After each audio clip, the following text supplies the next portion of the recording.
Nakita ko nga si Silvana na nagki-clear dito kaya eto nag-clear na din ako. Hinarap din niya ako at hinarap ko din siya at nagmasiyang kaming dalawa. At tatakas pa nga ito pero hindi ko na siya pinatakas. Nagtatago nga kami dyan, nagtatago din pala yung mga kalaban kaya ako na'y lumapit. Ang layo ng talon ni Silvana at eto nga'y nakipag-clash kami sa kanya at napitas siya ni Lancelot.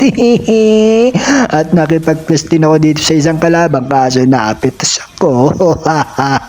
Nagte-turtle nga yung mga kalaban at nag-aalangan pa nga ako nung konti na lang yung buhay tsaka ako sumugod. Kaso nakuha ni Aamon na tinabol ko nga itong Selkord at napitas ko pa.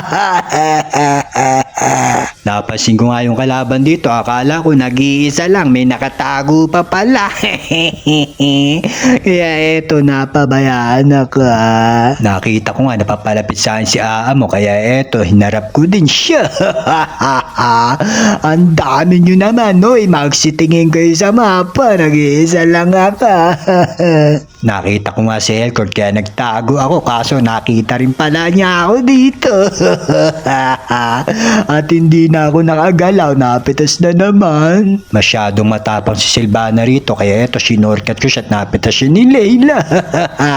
At nakita ko nga to si Aamon at napitas siya ni Lilia. Bala ko nga sana mag-clear dito kasama si Angel at nakasalubong namin si Silvana. Wag mo kong iiwan, dyan ka lang. Biglang dumating si Elkurt. At dito ngayon napa-atras ko si Silvana. Nag-iikot-ikot nga ako dito, nakapasang pala sa akin si Angela, nagulat pa ako kay Silvana. At sumarib na nga ang tuloy sa akin si Angela at nakipag-clash kami dito. Nakapitas pa nga si Angela dyan at napitas din ako. Papasukin na nga namin yung bestin at nakasulubong ko pa rito si Annabelle kaya kinuha ko siya dito. Kaso nga lang ang dami kaya eto napitas na naman ako. Buti naman at may kasama ako dito, sinugod ko nga si Silvana. At napitas pa siya ni Angela. Hinihintay ko nga dito si Elkord kasi dinidilaman yung daan ko. Ngayon yari ka na, hindi ka na makakauwi boy.